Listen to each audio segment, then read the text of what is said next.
The cathedral bells tolled with deafening grandeur as Eleanor Ashford stood in the shadows of the great Gothic arches, watching her elder sister Vivienne glide toward the altar in a gown of ivory silk and Belgian lace.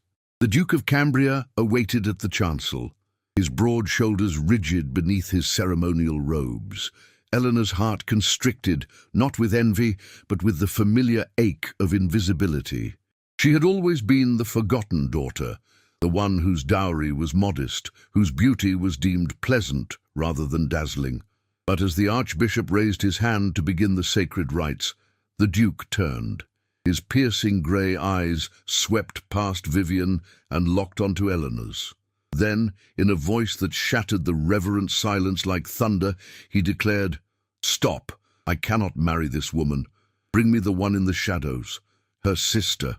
If you're listening to this story, don't forget to click the like button, subscribe to the channel, and tell me in the comments what part of the world you're listening from. I want to know how far it has traveled. The winter of 1813 had descended upon the English countryside with a peculiar cruelty, wrapping the Ashford estate in layers of frost and fog that seemed to mirror the coldness within its walls. Thornwick Manor, a sprawling Georgian mansion nestled in the rolling hills of Derbyshire, had once been a place of warmth and laughter, but since the death of Lord Ashford 3 years prior, it had become a monument to duty and diminishing fortunes. Eleanor Ashford had learned early that her place in the world was not one of prominence. At 20 years of age, she possessed a quiet beauty that went largely unnoticed, chestnut hair that refused to hold elaborate curls, hazel eyes that reflected more thoughtfulness than fashionable vivacity, and a slender frame that her mother dismissed as too scholarly for a proper lady. While her elder sister Vivienne commanded attention with her golden ringlets and practiced charm, Eleanor found solace in the manor's library, devouring volumes of philosophy, poetry, and botanical studies that her late father had collected. The household revolved around Vivienne. At 23, she embodied everything society demanded of a gentlewoman destined for greatness. Her accomplishments were rehearsed to perfection. She played the pianoforte with technical precision, spoke adequate French, and had mastered the art of calculated conversation that flattered without revealing genuine thought. Lady Ashford, their mother, had orchestrated Vivienne's debut with military precision, securing invitations to the most prestigious balls and musicales of the London season. Eleanor's own debut had been a perfunctory affair, an obligation fulfilled with minimal expense and even less enthusiasm. She remembered standing against the damask wallpaper at Almack's assembly rooms, watching gentlemen gravitate toward Vivienne like moths to flame while she remained blessedly unnoticed. It had suited her well enough. The marriage market felt less like an opportunity and more like a cattle auction, and Eleanor had no desire to be appraised by men who valued bloodlines and dowries over character and intellect. But fate, it seemed, had other designs. The announcement had arrived 6 weeks prior, delivered by a liveried footman bearing the ducal seal of Cambria. Christopher Aldridge, the 5th Duke of Cambria, had formally requested permission to court Vivienne Ashford. The household had erupted into frenzied preparation. Lady Ashford had wept tears of triumph, declaring it the culmination of years of strategic planning.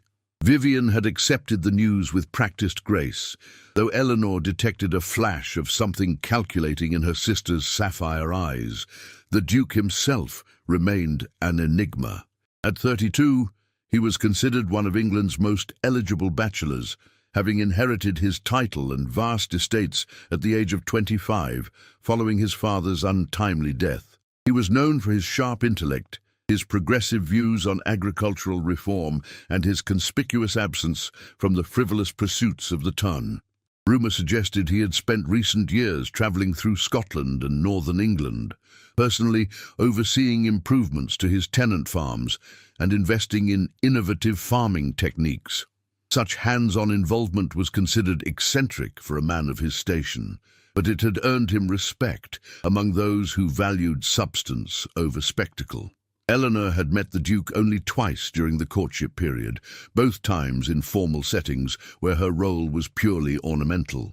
She had curtsied, murmured appropriate pleasantries, and retreated to the periphery while Vivian performed her carefully rehearsed enchantments. Yet, during those brief encounters, Eleanor had felt the weight of the Duke's attention in unexpected moments. A lingering glance when she mentioned a botanical text, a slight inclination of his head when she quietly corrected a factual error in Vivian's recitation of Derbyshire's history.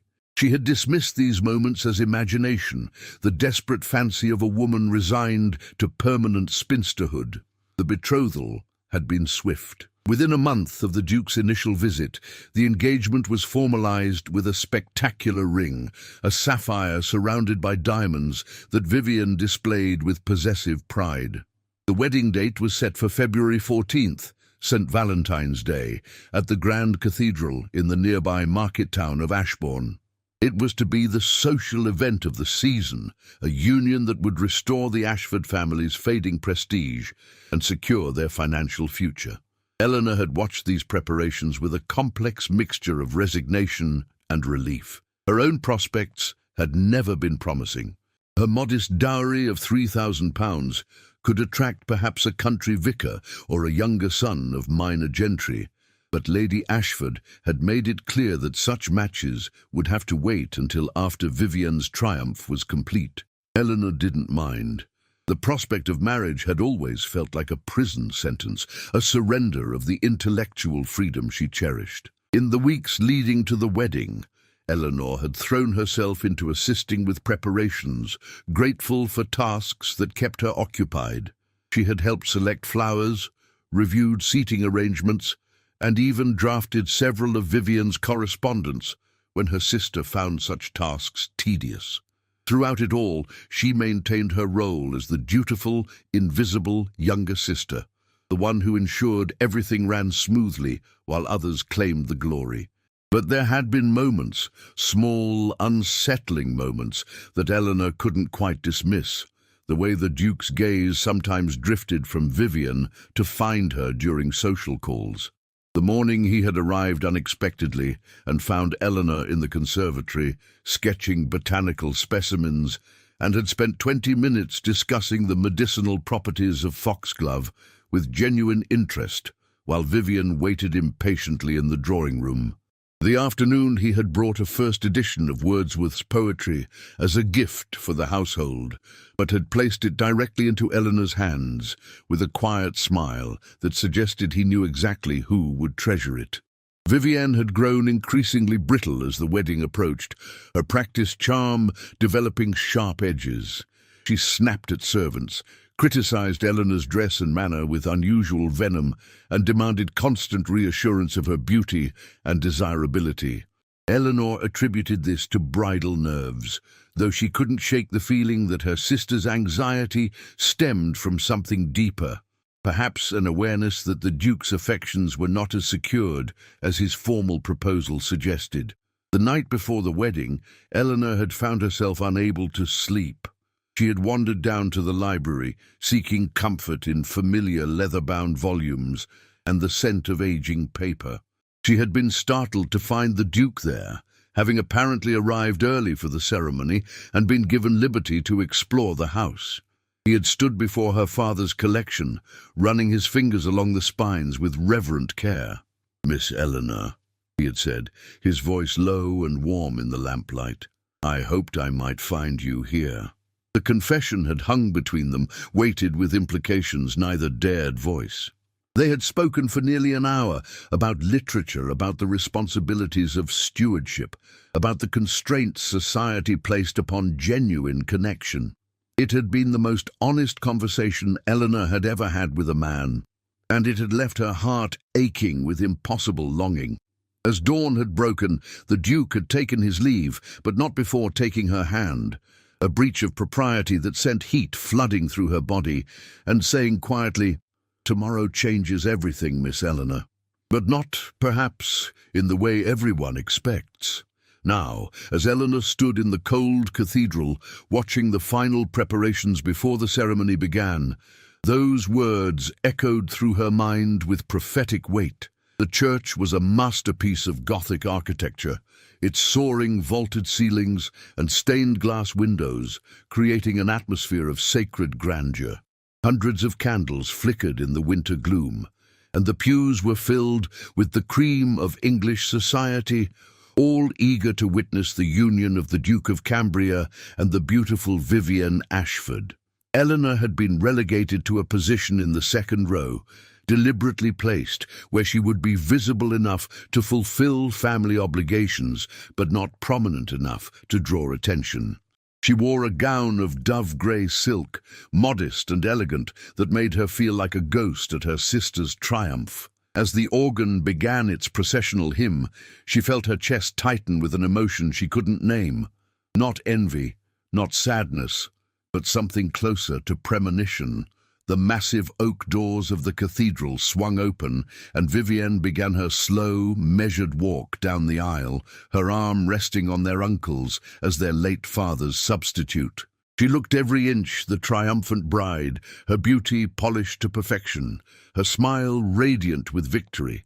Eleanor forced herself to breathe, to maintain the composed expression expected of her, even as her heart hammered against her ribs. And then, as Vivienne reached the altar and the Duke turned to receive her, everything shattered. The Archbishop of Canterbury himself had agreed to officiate the ceremony, a testament to the Duke of Cambria's influence and the significance of the union. He stood in his ceremonial vestments, the golden threads of his robes catching the candlelight as he raised his hands to command silence. The congregation settled into expectant stillness, hundreds of eyes fixed upon the couple at the altar. Vivienne stood beside the Duke, her gloved hand resting possessively on his arm. Her face was radiant with triumph, her practiced smile never wavering. She had worked her entire life for this moment, the culmination of beauty, breeding, and calculated charm. Eleanor watched from her seat, her hands clasped tightly in her lap, fighting against the inexplicable sense of dread that had been building since dawn. The Archbishop opened the Book of Common Prayer, his aged voice carrying through the vast space with ceremonial gravity.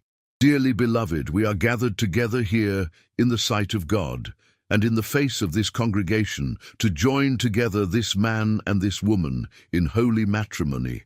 The familiar words washed over Eleanor like a tide, each phrase driving home the finality of what was about to occur. She told herself she was being foolish, that the strange tension she had sensed between herself and the Duke was merely her own desperate imagination.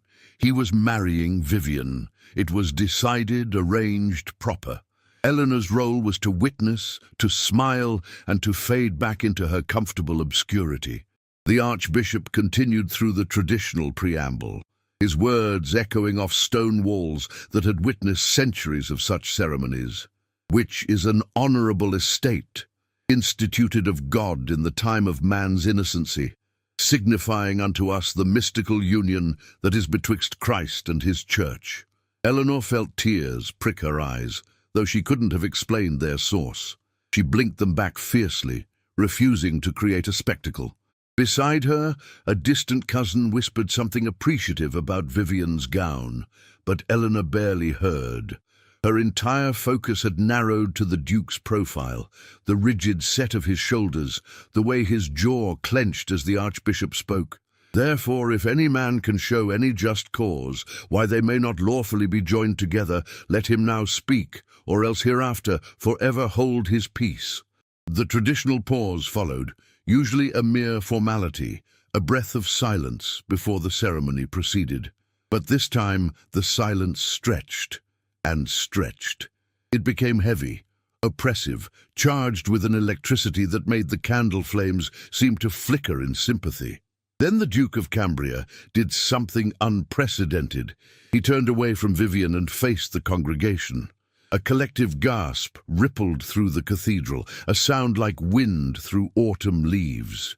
Vivienne's practiced smile faltered, confusion flickering across her perfect features. Lady Ashford half rose from her seat, her face draining of colour. The Archbishop's eyes widened in shock, his ceremonial bearing momentarily forgotten. "I cannot," the Duke said, his voice carrying with absolute clarity through the stunned silence. "I cannot proceed with this marriage." The cathedral erupted. Whispers exploded into exclamations, ladies reaching for their vinaigrettes, gentlemen leaning forward in their pews. Vivienne stood frozen at the altar, her bouquet of white roses trembling in her hands. Her mouth opened and closed, but no sound emerged. For the first time in her carefully orchestrated life, she had no practiced response, no rehearsed charm to deploy. "Your Grace," the Archbishop managed, his voice barely steady, "this is most irregular. The bans have been read, the contract signed." "I am aware of the irregularity, Your Grace," the Duke interrupted, his tone respectful but unyielding. "I am aware of the scandal this will cause, the complications it will create. But I cannot, in good conscience and before God, speak vows I do not mean with my whole heart." Eleanor felt as though she were watching the scene from a great distance, her mind unable to fully process what was unfolding. The Duke's grey eyes swept across the congregation, searching until they found her. The intensity of his gaze locked her in place, made her breath catch in her throat. "I have spent these past weeks in contemplation and prayer," the Duke continued, his voice steady despite the chaos his words had unleashed. "I have examined my heart and my conscience, and I have come to understand that I have been living a lie, not through malice, but through cowardice.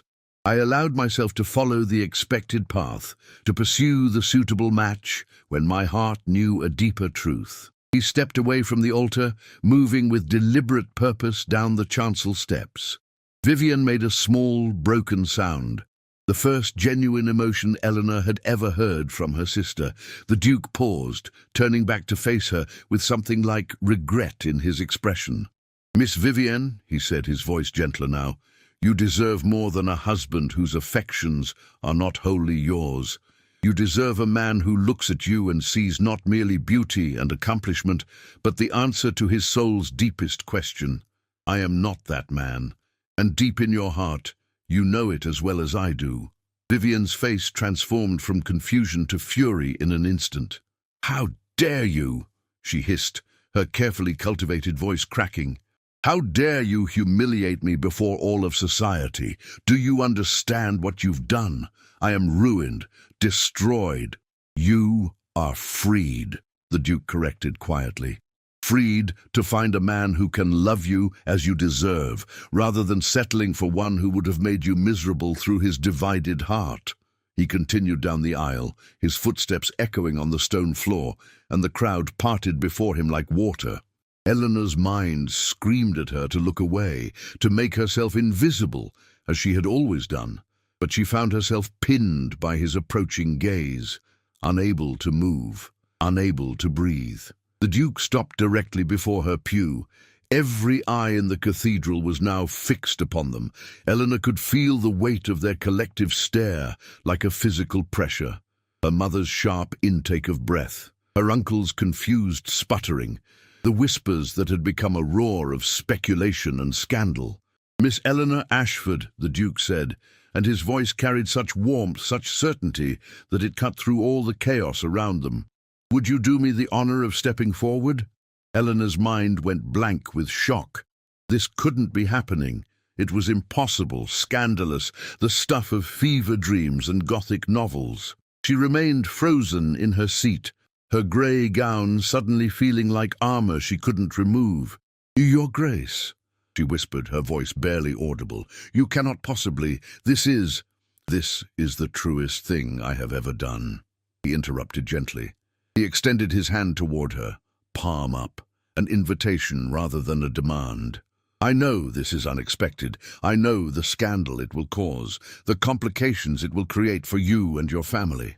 But I also know that in these past weeks, every conversation that mattered, every moment of genuine connection, every glimpse of the future that brought me joy, all of them involved you." Tears were streaming down Eleanor's face now, hot and unbidden. Behind her, she heard her mother's strangled cry of shock. Vivienne had descended from the altar and was pushing through the crowd, her face contorted with rage and humiliation. "She is nothing!" Vivian shrieked, her composure completely shattered. A bookish little mouse with no fortune, no beauty, no accomplishments worth mentioning. This is absurd. Mother, tell him this is impossible. But Lady Ashford had collapsed back into her pew, her face buried in her hands, overwhelmed by the dual catastrophe of one daughter's public rejection and another's scandalous elevation. The crowd's whispers had become a deafening roar of speculation, shock, and no small amount of titillated interest at the unprecedented drama unfolding before them. The Duke never took his eyes from Eleanor's. "I am asking you, Eleanor, not for duty, not for obligation, but for love. Will you step forward? Will you take my hand?" Eleanor's world had narrowed to the space between them, to the impossible choice being offered. Every rule of society, every expectation of her station, every lesson in propriety she had ever learned, screamed at her to refuse, to apologize, to retreat back into comfortable invisibility. But something else, something deeper and truer than all those learned behaviors, was rising in her chest. She thought of the library conversation the night before. She thought of the way he had listened to her thoughts on Wordsworth's use of nature imagery, as if her words mattered. She thought of the botanical discussion in the conservatory, the first edition he had given her, the 1,000 small moments when his attention had made her feel seen for the first time in her life. With trembling hands, Eleanor rose from her seat. The cathedral exploded into chaos. Vivian's shriek of fury, Lady Ashford's wail of distress, the excited babble of the congregation as they witnessed the most scandalous scene in recent memory. But Eleanor heard none of it. She was focused solely on placing one foot in front of the other, on moving toward the Duke with his outstretched hand, on choosing, for the first time in her life, her own destiny rather than the one prescribed for her. When her hand touched his, the connection was electric. His fingers closed around hers with gentle certainty, and in his eyes she saw not triumph or conquest, but profound relief and unmistakable love. "Are you certain?" she whispered, her voice shaking. "The scandal, my sister, the consequences. I have never been more certain of anything," he replied. Then, loudly enough for the entire cathedral to hear, "Your Grace," he addressed the Archbishop, who stood at the altar in a state of complete bewilderment.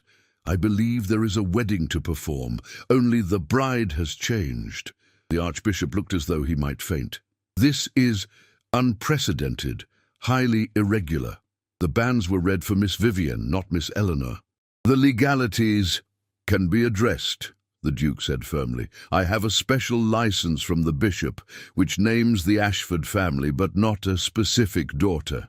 My solicitor assured me it would be valid should circumstances change.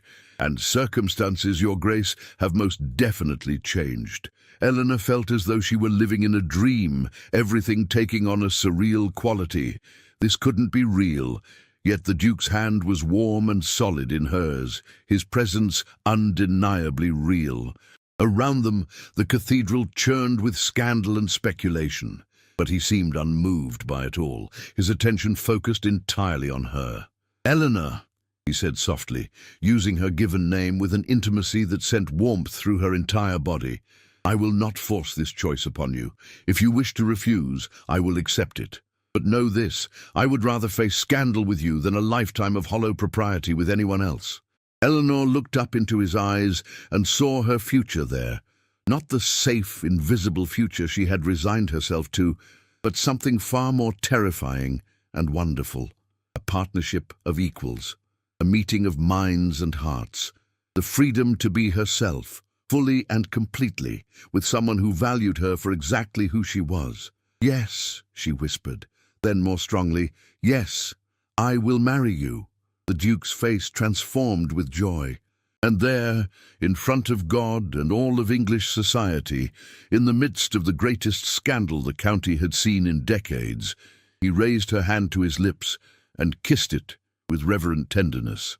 Vivienne's scream of rage echoed through the Gothic arches like a curse. The aftermath of the cathedral catastrophe unfolded with the swift brutality of a storm. Within hours, every drawing-room in England buzzed with the tale of the Duke of Cambria's unprecedented rejection of Vivian Ashford in favour of her unremarkable younger sister. Caricatures appeared in London print shops within days, depicting Eleanor as a scheming temptress and the Duke as either a romantic hero or a mad fool, depending on the artist's perspective. Eleanor had not, in fact, married the Duke that day. The Archbishop had refused to proceed without proper verification of the special license's validity and a brief period for Eleanor to confirm her consent away from the pressured atmosphere of the cathedral. The Duke had agreed immediately, demonstrating a respect for her autonomy that only deepened Eleanor's certainty that her choice had been right, however scandalous. They had left the cathedral through a side entrance, pursued by the clamour of shocked society and Vivian's hysterical sobbing.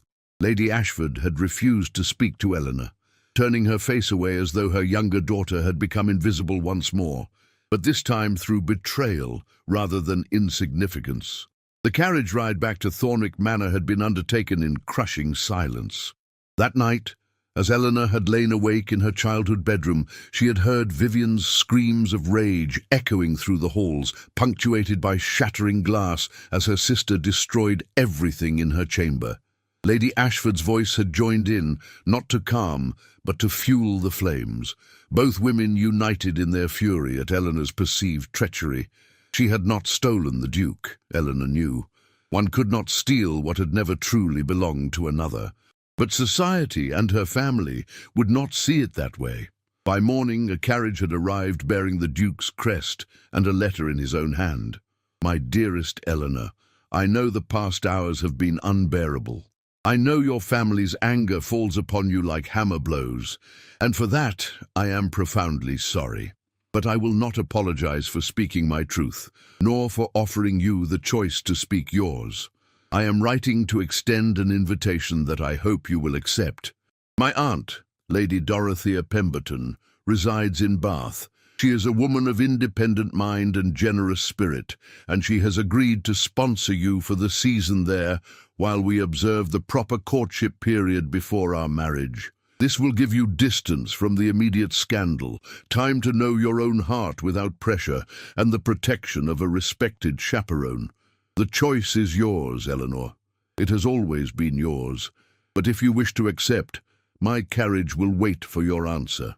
Yours in deepest affection, Christopher. Eleanor had packed her few precious belongings, her books, her sketches, her father's botanical journals, with shaking hands. She had left a note for her mother, though she harboured no illusions that it would be read with anything but contempt, and she had departed Thornwick Manor without farewell, watching her childhood home disappear into the misty Derbyshire morning with a mixture of grief and liberation. The journey to Bath had taken 2 days, the Duke's well-appointed carriage providing comfort but not company. He had travelled separately, observing the proprieties even in the midst of scandal.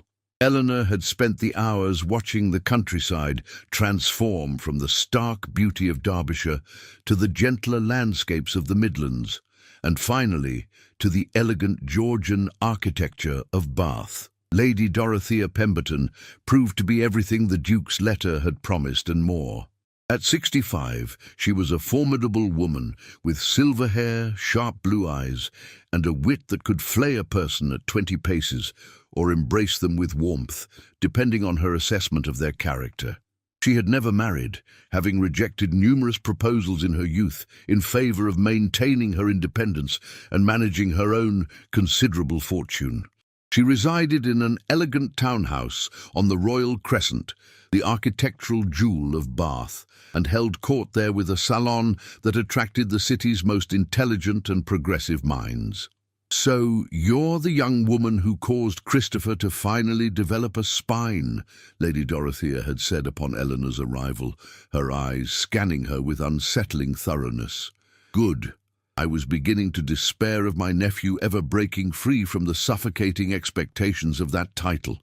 Eleanor had expected judgment, criticism, the censure she had faced from her own mother. Instead, Lady Dorothea had taken her by the hand and led her to a library that rivaled her late father's collection. "You'll find refuge here," she had said simply. "And perhaps, in time, you'll find something more valuable, yourself, unfiltered by others' expectations." The weeks that followed had been transformative. Bath in the spring was a revelation, a city built on the principles of health, culture, and refined society, but with a more relaxed atmosphere than London's rigid ton. Lady Dorothea had introduced Eleanor to her circle, a carefully curated group that included bluestockings, reformers, artists, and intellectuals who valued conversation over pedigree. There was Mrs. Arabella Hartwick, a widow who had used her inheritance to fund schools for working-class children. There was Mr. Jonathan Pierce, a botanist who had travelled to the Americas and returned with specimens that revolutionized understanding of plant taxonomy.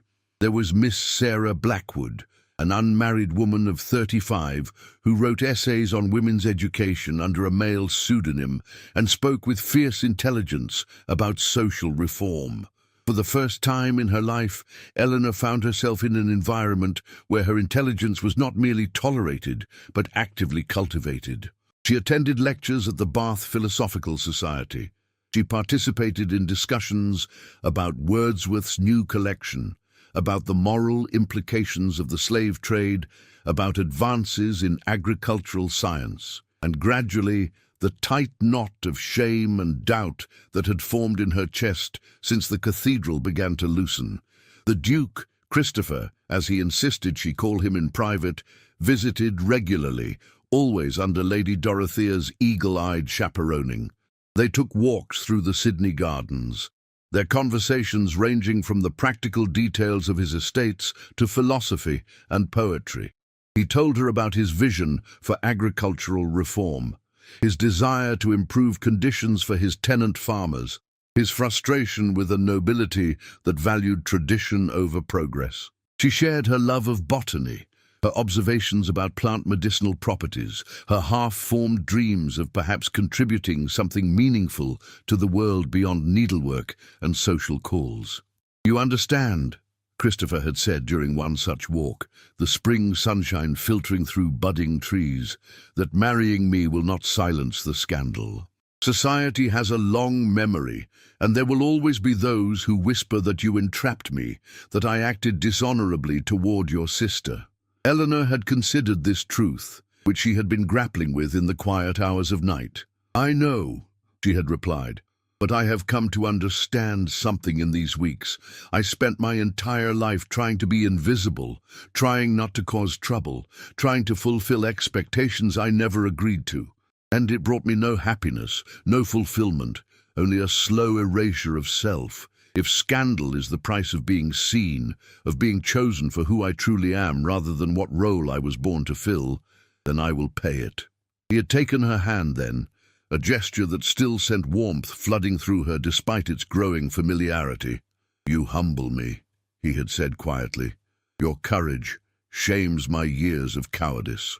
But not everyone in Bath was welcoming. Word of the scandal had, of course, preceded Eleanor's arrival.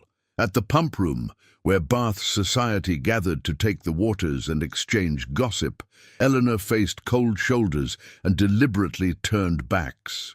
Women she had never met whispered behind their fans, their eyes glittering with malicious curiosity.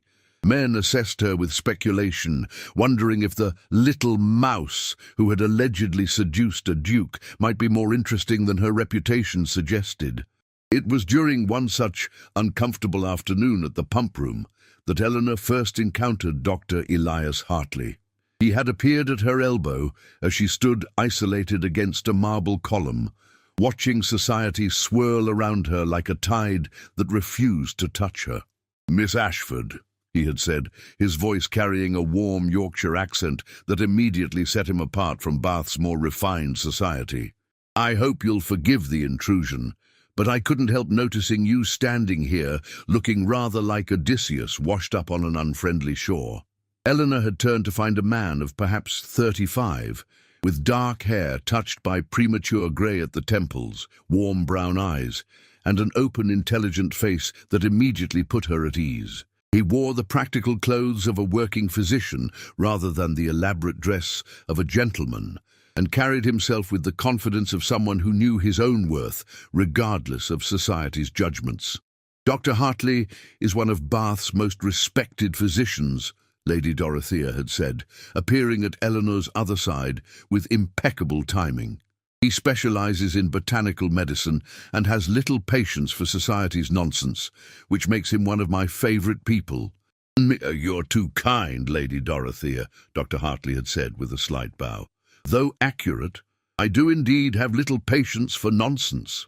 He had turned back to Eleanor with a conspiratorial smile. "I attended well, let's call it your unconventional engagement announcement in Ashbourne. I was there as personal physician to the bishop, who feared the archbishop might collapse from the shock. It was the most entertaining religious ceremony I've ever witnessed."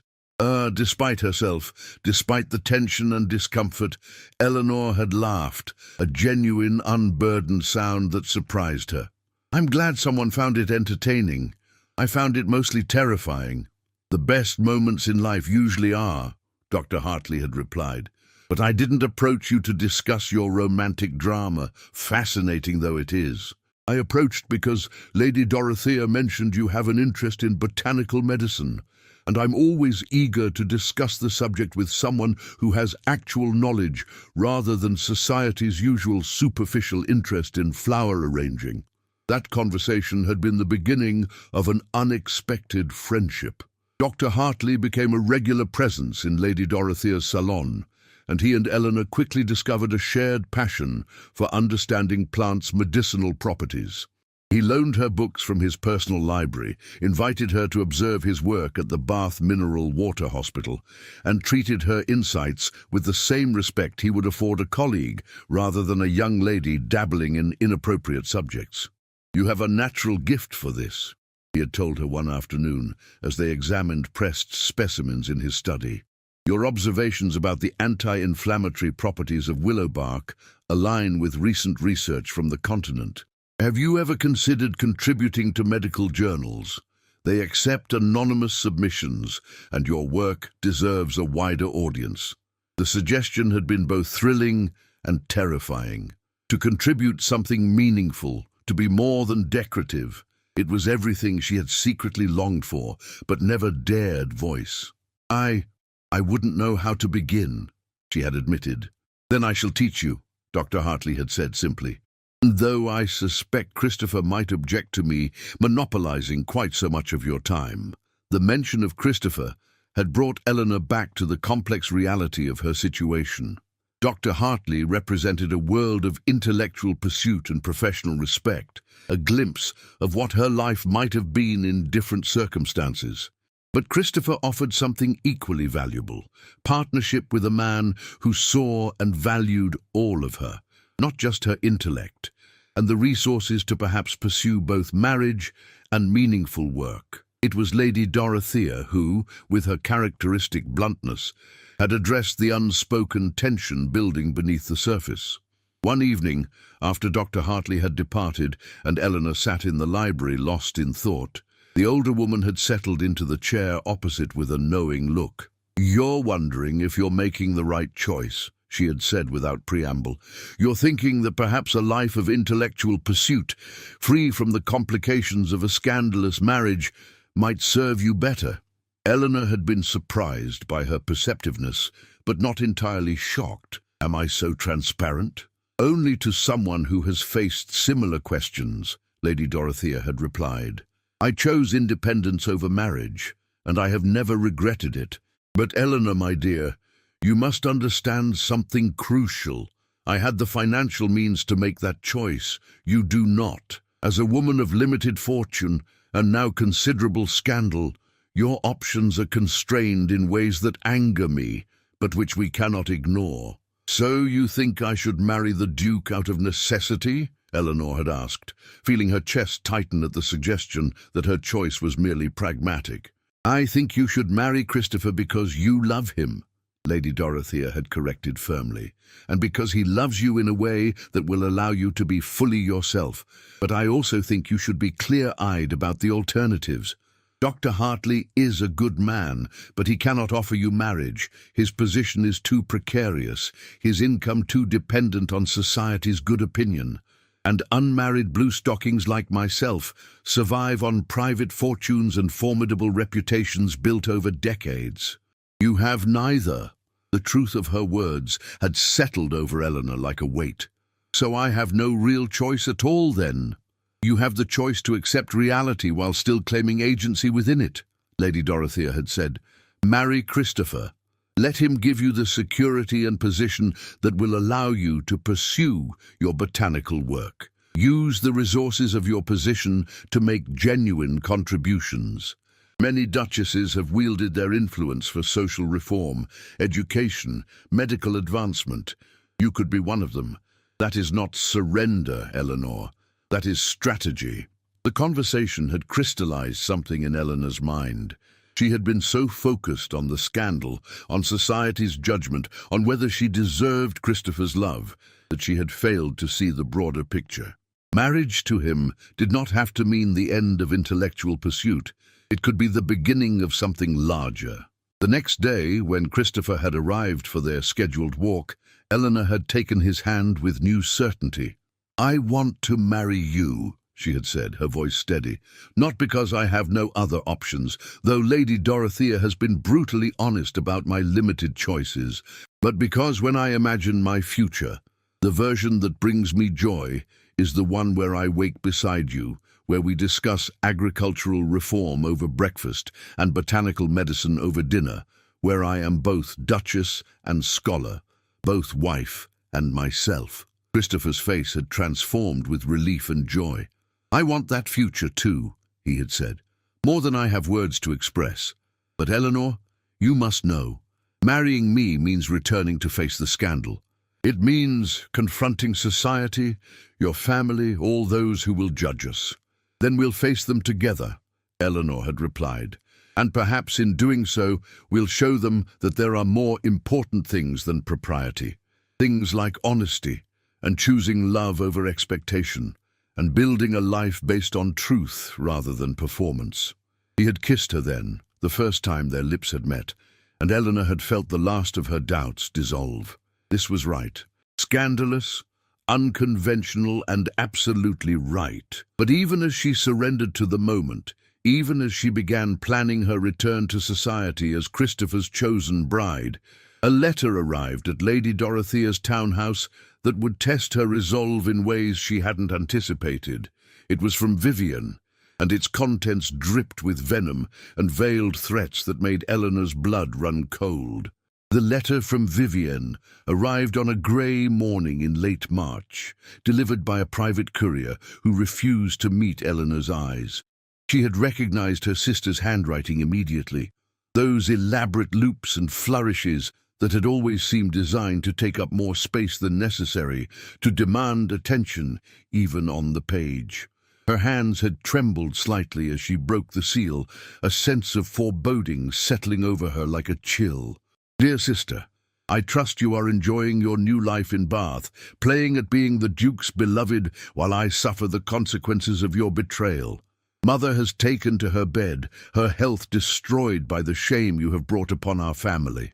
The whispers and stares follow me everywhere, to the assembly rooms, to church, even to the shops where I once held my head high. You have stolen not merely my intended husband, but my reputation, my future, my very identity in society's eyes.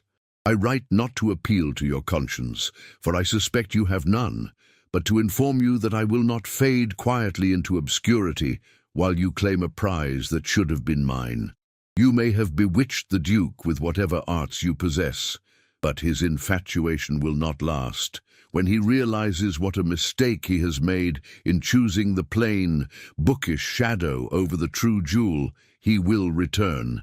And when he does, I shall be waiting.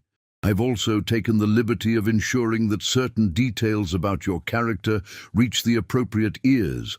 Did you really think no one would question how a girl of no consequence managed to ensnare a duke? Society is beginning to understand that perhaps you were not as innocent as you appeared, that perhaps your time alone with the duke in libraries and conservatories was not quite as proper as it should have been. Scandal can destroy even a duke's beloved, dear sister. I suggest you guard yourself carefully. Your increasingly vindicated sister, Vivienne Eleanor, had read the letter twice, her initial shock giving way to a cold understanding. Vivienne was not merely hurt, she was actively malicious, working to undermine Eleanor's reputation even further. The suggestion that Eleanor had behaved improperly with Christopher before their engagement was dangerous in a society where a woman's virtue was her most valued commodity. Such rumors, even if entirely false, could force the Duke to withdraw his proposal to protect his own name. Lady Dorothea had found Eleanor sitting in the morning room, the letter clutched in her white-knuckled hands, her face drained of colour. "What has happened?" the older woman had demanded, her sharp eyes immediately assessing the situation. When Eleanor had silently handed her the letter, Lady Dorothea had read it with an expression that grew increasingly thunderous. "That venomous little harpy," she had pronounced when she finished. "She writes as though she has some claim to Christopher, as though affection can be owned and transferred like property. She's spreading rumors," Eleanor had said, her voice tight, "suggesting that Christopher and that we were improper before the engagement. Lady Dorothea, if society believes that I seduced him, that I deliberately set out to steal him from Vivienne, then society will be demonstrating its usual stupidity." Lady Dorothea had interrupted firmly. "But you're right to be concerned. Rumors like that can take root quickly, especially when they confirm what people already want to believe. We need to counter this decisively." "How?" "By hiding in Bath and hoping the scandal fades." Eleanor had felt despair rising in her chest. Perhaps she had been naive to think she could simply claim happiness despite society's judgment. "By doing the exact opposite," Lady Dorothea had replied, a fierce glint entering her eyes. "By returning to society with your head high, with the Duke at your side, and showing them all that you will not be cowed by malicious gossip. There's a major ball scheduled in London next week, Lady Rothmore's Spring Gala. It's the first significant event of the season, and everyone who matters will attend. You and Christopher should make your first public appearance there as an officially engaged couple." Eleanor had felt her stomach clench with anxiety. "That would be walking into the lion's den. Every eye will be on us, every tongue ready to tear us apart." "Exactly," Lady Dorothea had said with satisfaction, "which is why your appearance there will be so powerful. Show them you're not ashamed. Show them that Christopher's choice was deliberate and considered, not a moment of madness. Show them that you are worthy of the position you're about to claim." The conversation had been the catalyst for a whirlwind of preparation. Christopher had been informed immediately and had arrived at the townhouse within hours, his face grave but determined. They had discussed the rumours, the strategic importance of the London appearance, and the very real risks involved. "Vivienne will be there," Christopher had said bluntly. "She'll want to see you humiliated, to witness society's rejection of you. It will not be easy, Eleanor." "Nothing about this has been easy," Eleanor had replied with a composure she didn't entirely feel. "But Lady Dorothea is right. If we hide, we confirm their suspicions that we have something to be ashamed of. If we face them, we claim the narrative." Dr. Hartley, when informed of the plan during his usual visit, had been characteristically direct. "It's risky," he had said, his brow furrowed with concern. "Society can be unutterably cruel, particularly to women. Are you prepared for what they might say, Eleanor?" "I have to be," she had answered, "because the alternative is to surrender everything I fought for, and I find I'm rather tired of surrendering." The preparation for the ball had been intensive. Lady Dorothea had insisted on commissioning a new gown for Eleanor, not the demure, forgettable style she had always worn, but something that commanded attention while maintaining perfect propriety. The result was a masterpiece in deep sapphire silk that brought out the gold flecks in Eleanor's hazel eyes, with a neckline that was modest yet elegant, and sleeves that showcased her graceful arms. Her hair was dressed in a sophisticated style that framed her face without the excessive ornamentation Vivienne had always favored. "You look like a woman who knows her worth," Lady Dorothea had pronounced when Eleanor descended the stairs the evening of their departure for London. Not a girl apologizing for taking up space. The journey to London had been undertaken with careful planning. Christopher had arranged lodgings for Eleanor and Lady Dorothea at his London townhouse in Mayfair, with Lady Dorothea serving as chaperone to maintain absolute propriety. He had also coordinated with his solicitor to ensure that every detail of their engagement was legally impeccable, removing any grounds for society to question its validity. Lady Rothmore's spring gala was held at Rothmore House, a palatial mansion in Grosvenor Square that represented everything grand and intimidating about London society. Eleanor had stood outside its illuminated entrance, watching the glittering parade of nobility ascending the steps, and had felt her courage waver. Inside those doors waited judgment, condemnation, and very possibly public humiliation. Christopher had sensed her hesitation. He had taken her hand, pressing it gently. "We can leave now, if you wish," he had said quietly. "I will not force you to endure this for my sake." Eleanor had looked up at him, this man who had risked everything to choose her, who had defied expectations and scandal to follow his heart. She had thought of Lady Dorothea's words about claiming agency within constraints. She had thought of Dr. Hartley's respect for her intellect. She had thought of all the years she had spent invisible and silent, accepting others' definitions of her worth. "No," she had said firmly, "we go forward." The entrance into the ballroom had been every bit as difficult as she had imagined. The music had faltered slightly when they were announced, His Grace the Duke of Cambria and Miss Eleanor Ashford. Conversations had ceased mid-sentence. Heads had turned in unison, hundreds of eyes fixing upon them with avid curiosity. The whispers had begun immediately, a susurrus of scandalized delight that filled the cavernous space.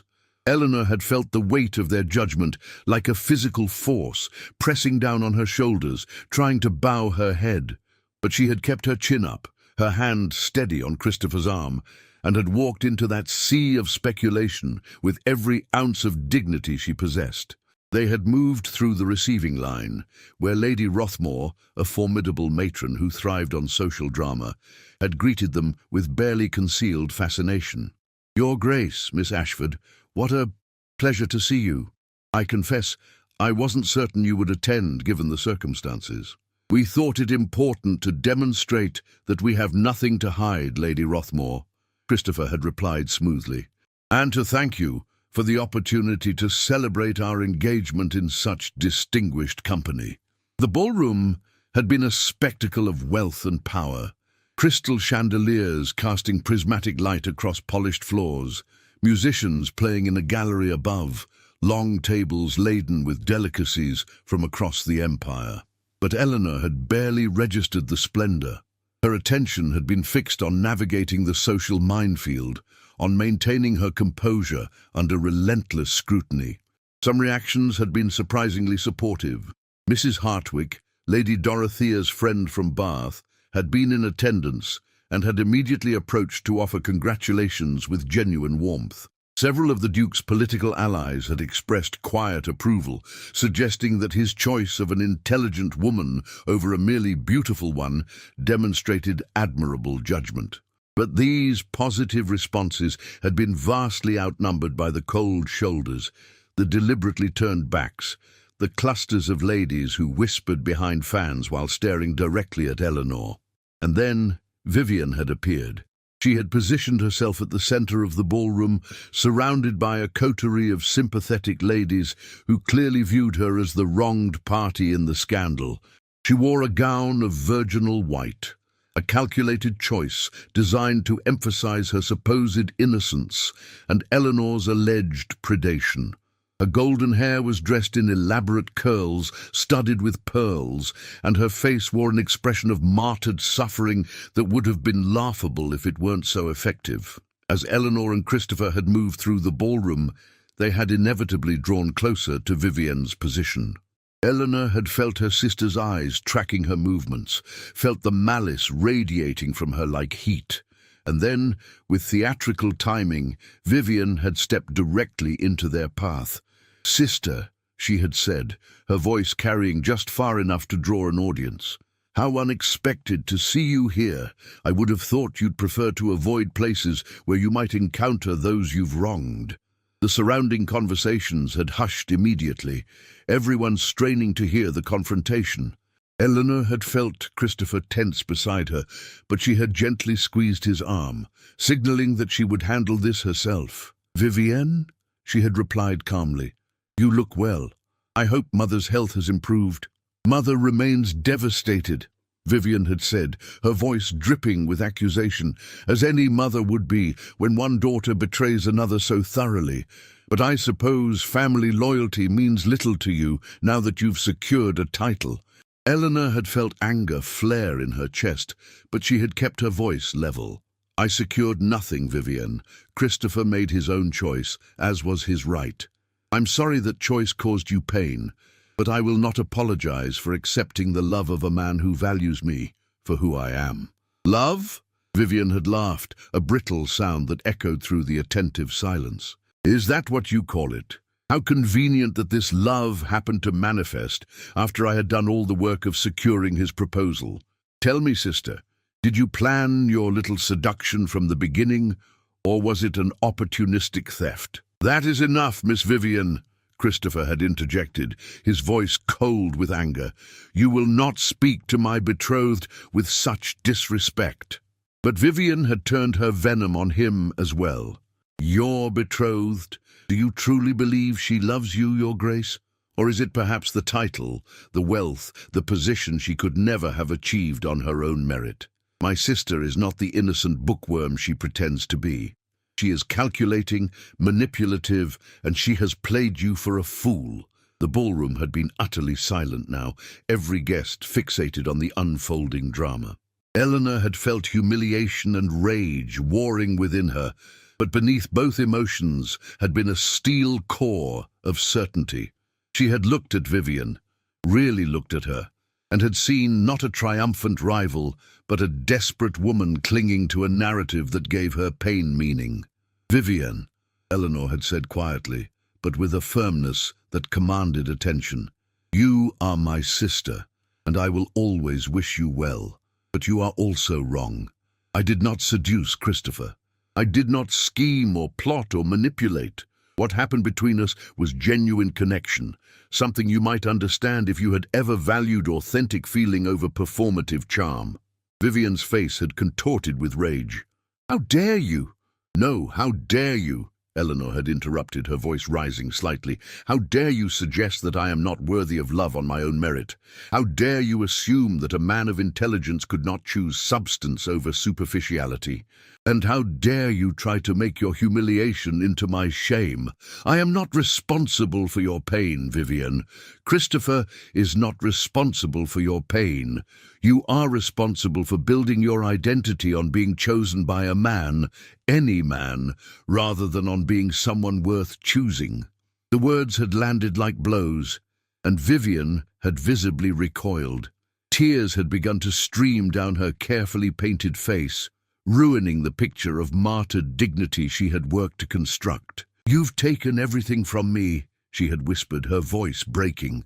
"I've taken nothing that was ever yours," Eleanor had replied more gently. "A man's heart cannot be possessed, Vivienne. It can only be given. Christopher gave his to me, and I have given mine to him. That is not theft. That is simply truth." Before Vivienne could respond, another voice had cut through the tension. "Well said, Miss Ashford." Eleanor had turned to find Dr. Hartley standing at the edge of the crowd, having apparently arrived in time to witness the confrontation. His presence had been unexpected but welcome, a reminder that she had allies beyond Christopher and Lady Dorothea. He had moved forward, offering Eleanor a respectful bow and Christopher a cordial nod. "Forgive the intrusion, Your Grace, Miss Ashford," he had said, "but I couldn't help overhearing, and I felt compelled to add my perspective as someone who has come to know Miss Eleanor's character well. She is one of the most genuine, intellectually honest people I have ever encountered. If society chooses to view her as a schemer or seductress, then society is revealing its own limitations, not hers." His words had seemed to break the spell of the confrontation. Conversations had resumed, though at a lower volume, and Vivian had fled the ballroom with her coterie trailing behind, leaving Eleanor, Christopher, and Dr. Hartley standing together in the center of a sea of speculation. "Thank you," Eleanor had said to Dr. Hartley, gratitude warming her voice. "I only spoke truth," he had replied with a slight smile. "Though I suspect I've now scandalized half of London by publicly defending a woman I'm not related to. Lady Dorothea will be amused." Christopher had extended his hand to Dr. Hartley. "I am in your debt, sir, and I am grateful that Eleanor has found such loyal friends in Bath." The rest of the evening had passed in a blur of careful social navigation. Some guests had remained distant, their disapproval clear, but others, particularly those who valued intelligence and authenticity over rigid propriety, had approached to offer measured congratulations and support. Eleanor had danced with Christopher, had conversed with allies and politely deflected critics, and had survived her baptism by fire in London society. As they had departed Rothmore House in the early morning hours, Eleanor had felt exhausted, but strangely exhilarated. She had faced the worst of society's judgment and had not crumbled. She had confronted her sister's malice and had responded with truth rather than matching venom. She had claimed her place at Christopher's side, not by hiding or apologizing, but by simply being herself. In the carriage, Christopher had pulled her close. "You were magnificent," he had murmured against her hair. "Fierce and honest and utterly unbreakable. I am in awe of you." Eleanor had smiled, allowing herself to finally relax into his embrace. The battle was not over. Society would take time to fully accept their union, if it ever did. But tonight had been a victory nonetheless. Tonight, she had stopped being the invisible sister, the forgettable daughter, the girl who apologized for existing. Tonight, she had been Eleanor, complicated, intelligent, worthy, and chosen. And tomorrow, she would continue building the life she wanted, scandal and all. The spring of 1814 unfolded with the tender promise of new beginnings. In the weeks following Lady Rothmore's ball, the tide of society's opinion began, gradually, grudgingly, to shift. The story of the Duke's dramatic choice retained its scandalous appeal, but as Eleanor and Christopher maintained their dignified presence at carefully selected events, demonstrating genuine affection and intellectual partnership, whispers of predation gave way to speculation about modern notions of romantic love. The Times had published an anonymously written editorial suggesting that perhaps the Duke's choice represented a more enlightened approach to marriage, one based on compatibility and mutual respect rather than purely social calculation. The piece had caused considerable controversy, but it had also given voice to those in society who had grown weary of loveless, purely strategic unions. Eleanor suspected Lady Dorothea of authoring the piece, though the older woman had maintained plausible deniability with an expression of perfect innocence. The official wedding was scheduled for late May to be held at the Duke's family chapel at Cambria Hall, his principal estate in Northumberland. This time it would be a private affair, family and close friends only, with no cathedral grandeur to invite public spectacle. Eleanor had been grateful for this decision, having had quite enough of being at the center of society's attention. The preparations had been vastly different from those preceding the aborted wedding to Vivienne. Eleanor had been consulted on every detail, her preferences honored rather than dismissed. She had chosen spring flowers from Cambria's own gardens rather than hothouse exotics. She had selected a gown of cream silk with simple, elegant lines rather than elaborate ornamentation. And she had worked with Christopher to craft wedding vows that spoke to their specific commitment, adding personal promises to the traditional liturgy. Lady Ashford had sent a coldly formal note indicating she would not attend, citing her delicate health and continuing disappointment. The message had stung, though Eleanor had expected nothing different. Vivian had remained silent, having retreated to Bath with a distant cousin after the humiliation at Lady Rothmore's ball. Society reported she was recovering her spirits and had begun accepting callers again, though her prospects for marriage had been undeniably damaged by the scandal. Eleanor had written to her sister twice, attempting reconciliation, but both letters had been returned unopened. The rejection had hurt more than she cared to admit, forcing her to confront the reality that some relationships could not be repaired, some bridges had burned too completely to rebuild. She grieved for the sister she might have had if circumstances had been different, if society's pressures had not twisted them into rivals rather than allowing them to be allies. But if she had lost one family, she had gained another. Lady Dorothea had embraced her role as surrogate mother with enthusiasm, accompanying Eleanor to Cambria Hall to oversee wedding preparations and offering guidance that was equal parts practical advice and fierce affection. Dr. Hartley had travelled from Bath to attend the wedding, bringing with him a first edition of Culpeper's Herbal as a wedding gift and a standing invitation for Eleanor to contribute to his research whenever her new duties as Duchess allowed. The journey to Northumberland had been Eleanor's first opportunity to truly understand the scope of what she was entering. Cambria Hall was magnificent, a sprawling Jacobean mansion set in thousands of acres of forests, farmland and moorland that stretched toward the Scottish border. The estate supported 3 villages, dozens of tenant farms, and employed hundreds of people whose livelihoods depended on the Duke's stewardship.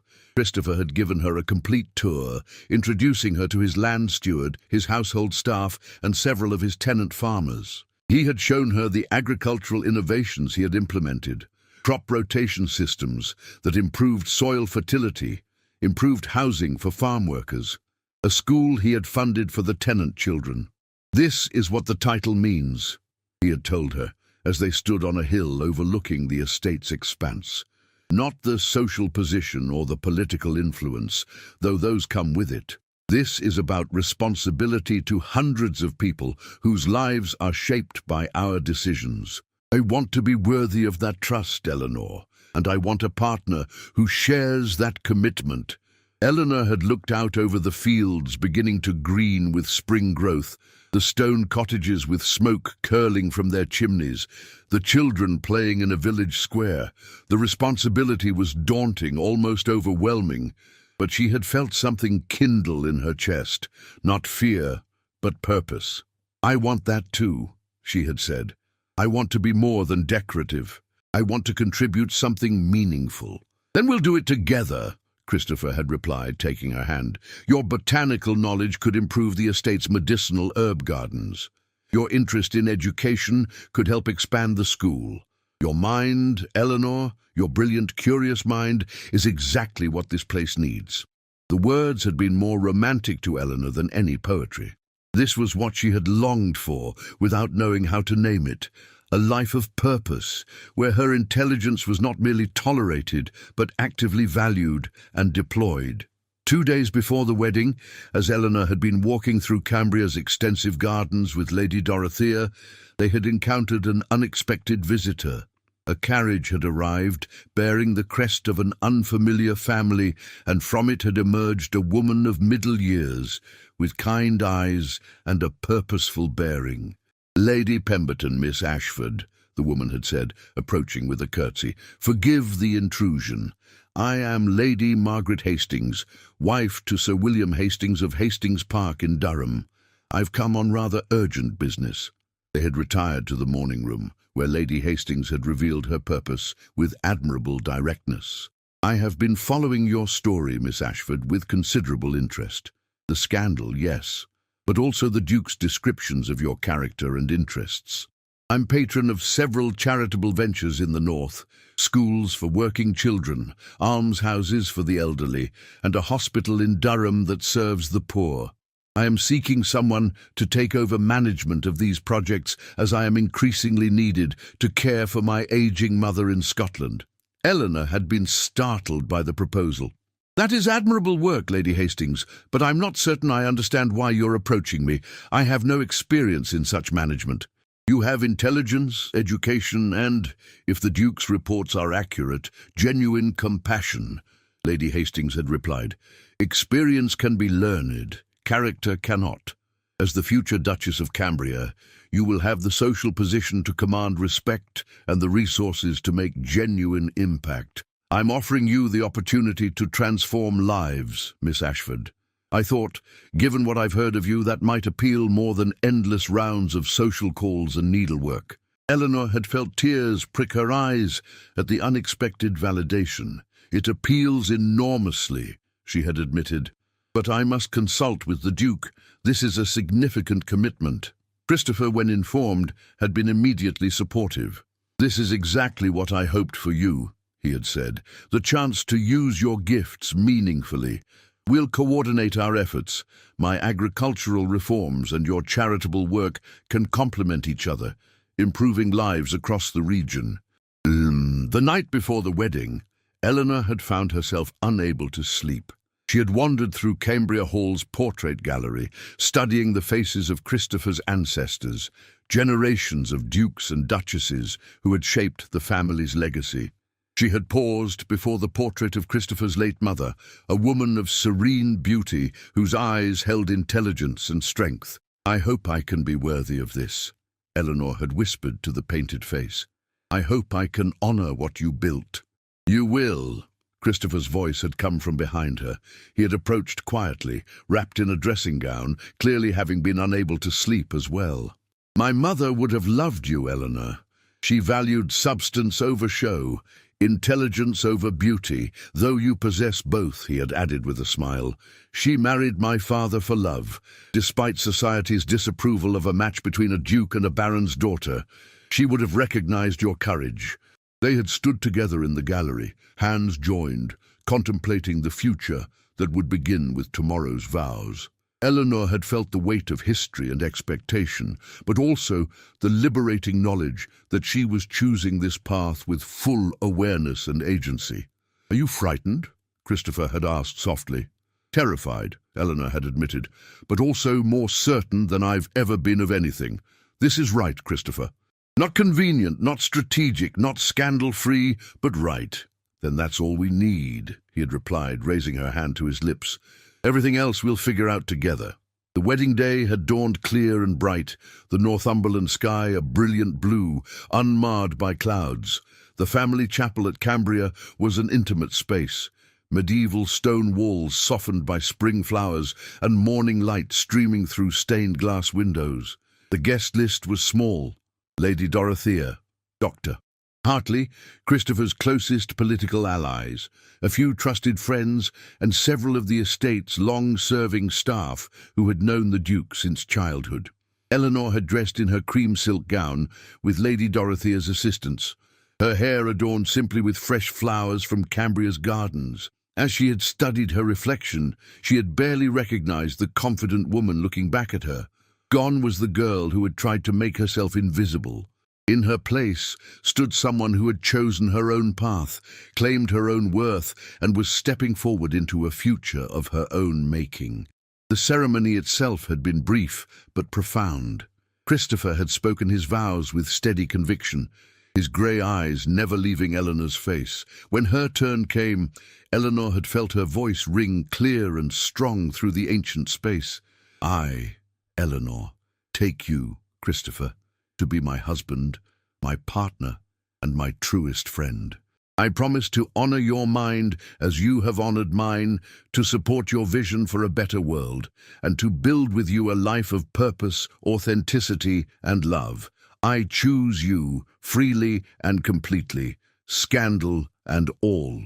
The traditional words had followed, blessed by a bishop who had known Christopher since childhood, and then, in the space of a heartbeat, Eleanor Ashford had become Eleanor Aldridge, Duchess of Cambria, not by stealing another woman's destiny, but by claiming her own. The wedding breakfast had been joyous, filled with heartfelt toasts and genuine celebration. Dr. Hartley had made everyone laugh with anecdotes from Bath. Lady Dorothea had given a speech that managed to be both dignified and subtly pointed about society's need to value substance over shallow propriety. And Christopher had held Eleanor close as they danced, whispering promises of the future they would build together. As evening had fallen and the guests had departed, Christopher had taken Eleanor's hand and led her to the estate's highest tower, where they could see miles of Cambria's lands spreading in every direction. "This is yours now," he had said. "All of it.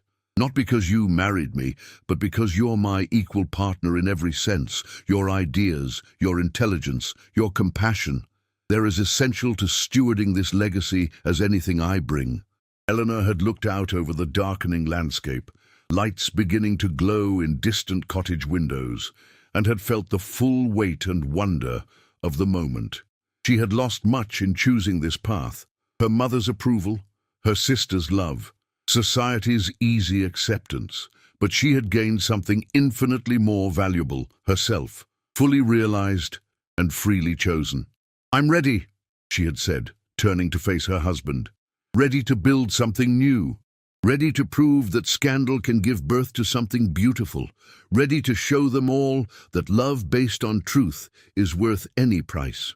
Christopher had pulled her close, and as night descended over Cambria Hall, Eleanor had felt no fear of the darkness. She had chosen her path, claimed her place, and stepped into a future that was entirely, gloriously her own. September 1815 arrived with the golden mellowness of early autumn, painting the Northumberland countryside in shades of amber and bronze. Eleanor stood in the herb garden she had expanded at Cambria Hall, her hands stained green from harvesting feverfew, her practical woolen dress a far cry from the elaborate silks expected of a duchess at formal occasions. But she had learned over the past 16 months that the title meant what she chose to make of it, and she had chosen to make it meaningful. The medicinal herb garden had been her first major project as Duchess, transforming an ornamental space into a productive resource that supplied the estate's hospital and the almshouses Lady Hastings had entrusted to her care. She had worked alongside Dr. Hartley, who travelled from Bath quarterly to consult on the project, and with Mrs. Davies, Cambria's head gardener, whose practical knowledge had proven invaluable. Together they had created something that was both beautiful and purposeful, aesthetics in service of healing. The hospital itself, located in the market town of Alnwick, 5 miles from Cambria Hall, had become Eleanor's consuming passion. She visited twice weekly, working with the physician there to improve treatments, studying outcomes, and yes, recording her observations in careful journals that Dr. Hartley had convinced her to prepare for publication under a discreet pseudonym. Her essay on the use of willow bark for reducing fever had been accepted by the Edinburgh Medical Journal, credited to E.A. Northumberland. The thrill of seeing her work in print had been indescribable. Christopher had been unwavering in his support, attending to his own responsibilities while actively facilitating hers.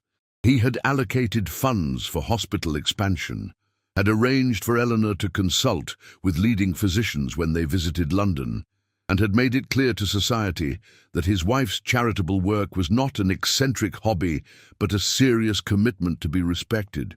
Together, they had become known as progressive reformers, their partnership the subject of much discussion, some admiring, some scandalized, but none dismissive.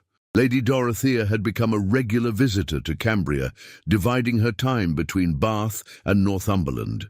She had developed a particular interest in the school project, using her formidable social connections to secure funding and attract talented teachers.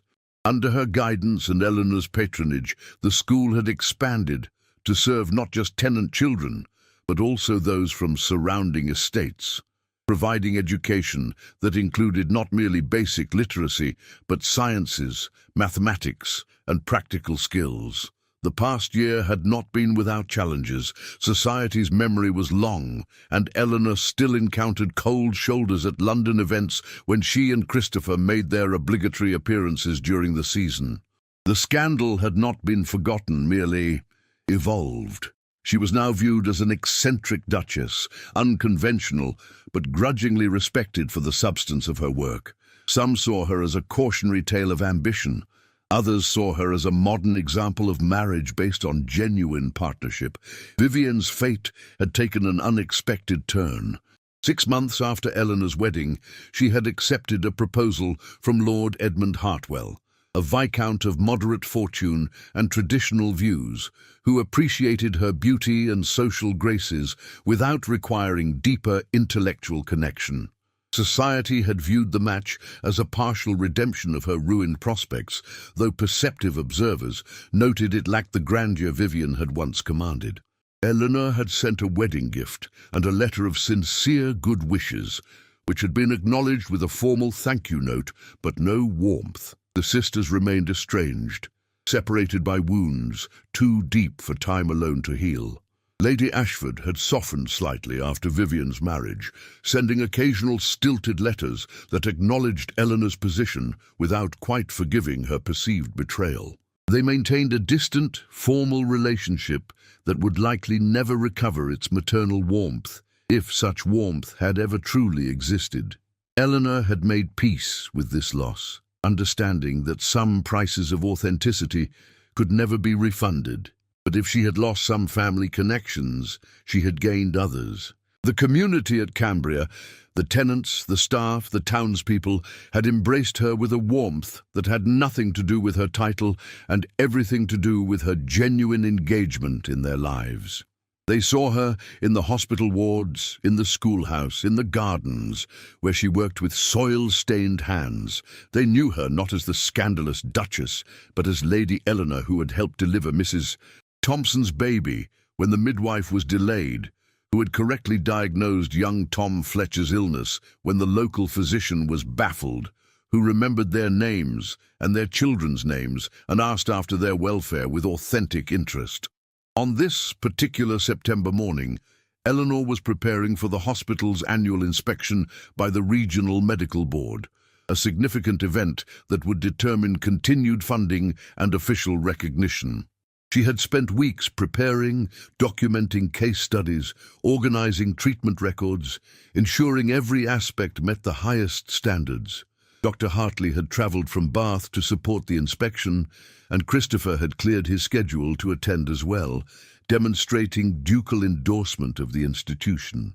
As Eleanor finished harvesting the herbs and was preparing to return to the hall to change for the inspection, she heard the sound of an approaching carriage. Shielding her eyes against the morning sun, she recognized the crest, Christopher's London equipage, returning early from the quarterly meetings with his solicitors. He emerged from the carriage with unusual haste, his expression a mixture of excitement and something else Eleanor couldn't quite identify. "Eleanor," he called, striding toward her across the garden. "I have news, extraordinary news." Eleanor set down her basket, wiping her hands on her apron. "What's happened? You weren't expected until tomorrow." Christopher reached her, taking her stained hands in his without concern for propriety. "I've been offered a position in Parliament's Reform Committee, the one working on improving conditions for agricultural workers and expanding education access. They want someone with practical experience in implementing progressive estate management. Eleanor, this could be the opportunity to influence policy on a national scale, to spread what we've built here to estates across England." The implications were staggering. Such a position would mean more time in London, increased public scrutiny, and the amplification of their progressive views on a much larger stage. But it would also mean the potential to create systematic change rather than isolated improvements. "That's remarkable," Eleanor said, her mind already racing through the possibilities and complications. "But Christopher, the attention this will bring, our unconventional partnership, will be examined even more closely. Are you prepared for that?" "I'm prepared for anything as long as you're beside me," he replied. But Eleanor, this decision affects you as much as me. Your work here, the hospital, the schools. I won't accept the position if it means sacrificing what you've built." Eleanor looked back at the herb garden, then toward Cambria Hall with its chimneys visible above the tree line, then toward the distant town where her hospital waited. She thought about the life she had created here, purposeful, meaningful, authentically her own. The thought of leaving it, even partially, created a pang of loss. But then she thought about what could be accomplished with national influence. How many more hospitals could be improved? How many more schools could be established? How many more women like herself might be inspired to demand partnerships of intellectual equals rather than accepting decorative roles? "We'll make it work," she said firmly.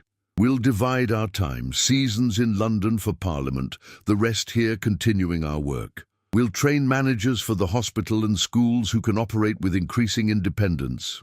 And we'll use whatever platform this position provides to demonstrate that progressive partnerships like ours are not scandalous aberrations, but models for the future." Christopher's face broke into a radiant smile. "You're extraordinary," he said, pulling her close despite her protestations about her garden-stained dress. "Have I mentioned that recently?" "Not since breakfast," Eleanor replied, allowing herself to relax into his embrace. "But I'll always welcome the reminder." And they stood together in the garden, autumn sun warming their shoulders, planning the future with the easy collaboration that had become the foundation of their marriage. As they talked, Eleanor felt a profound sense of gratitude for the unexpected path her life had taken. The scandal that had nearly destroyed her had instead freed her to become someone far more authentic and valuable than the invisible girl she had once been. Later that afternoon, the hospital inspection proceeded with remarkable success. The medical board members, despite their initial skepticism about a duchess's involvement in practical medicine, had been impressed by the meticulous records, the innovative treatments, and the demonstrable outcomes. Dr. Hartley's presence had lent additional credibility, and Christopher's eloquent advocacy had sealed their approval. The hospital would receive not only continued funding, but expanded support for a new wing dedicated to women's medicine, Eleanor's next ambitious project. As evening fell and they returned to Cambria Hall, Eleanor stood once more at the high tower window where Christopher had brought her on their wedding night. The view had become familiar now, no longer overwhelming but deeply comforting. She knew these lands intimately, the villages by name, the fields by crop rotation schedule, the people by individual story. "Do you ever regret it?" Christopher asked, joining her at the window. "The scandal, the estrangement from your family, the unconventional path." Eleanor considered the question seriously as it deserved. "I regret the pain caused to others," she said finally. "I regret that Vivian and I couldn't find a way past our hurt. I regret that my mother cannot see past her disappointment, but regret my choices. Never. I have become someone I never imagined I could be, not because of the title or position, but because I was finally seen and valued for who I truly am." She turned to face him, taking his hands in hers. "You gave me the greatest gift imaginable, Christopher. Not security or status, but the freedom to become myself. To discover that my intelligence had value, that my passions had purpose, that my existence could make a genuine difference. That's worth any scandal. And you gave me the courage to choose truth over expectation," Christopher replied. "To understand that a title carries responsibility not to preserve tradition blindly, but to build something better. We've created something remarkable together, Eleanor, a partnership that challenges every conventional notion of what aristocratic marriage should be." As night descended over Cambria, they remained at the window, comfortable in shared silence. Below, lights flickered in cottage windows, families sitting down to dinners, children being tucked into beds, lives being lived in the ordinary magic of daily existence. All of it connected to the choices Eleanor and Christopher had made, the responsibilities they had embraced, the future they were building. Eleanor thought of the girl she had been 17 months ago, standing in cathedral shadows and watching what she believed was her sister's triumph. That girl had been invisible, resigned to a life of peripheral existence, convinced her value lay in not causing trouble. She could barely recognize that person now. In her place stood a woman who had been tested by scandal and emerged stronger. A woman who used her position to heal, to educate, to improve lives. A woman who had learned that authenticity carried costs but delivered rewards no amount of comfortable conformity could match. A woman who had discovered that love, real, genuine love, required the courage to be fully seen and the generosity to fully see another. The scandal would follow her always. Society would never completely forget the day the Duke stopped a wedding and demanded the other sister. But Eleanor had learned something essential.